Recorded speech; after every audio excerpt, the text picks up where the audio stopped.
So guys, आज मैं आपको बताने जा रहा हूं किया कारेंस में यूनिक फीचर्स के बारे में, जिसमें इंफोटेनमेंट सिस्टम में आपको साउंड्स ऑफ नेचर के बारे में आपको फंक्शन देखने को मिलेंगे। सो गाइस, आप देख सकते हैं किया कारेंस के सिस्टम के ऊपर।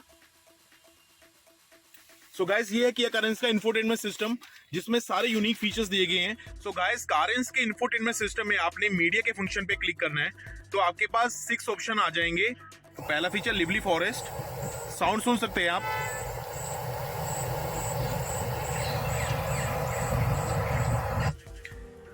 Second feature calm sea waves.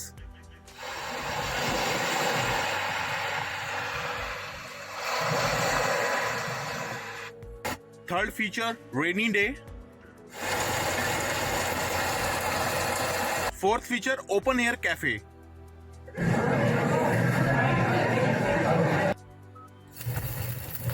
Six feature warm fire place.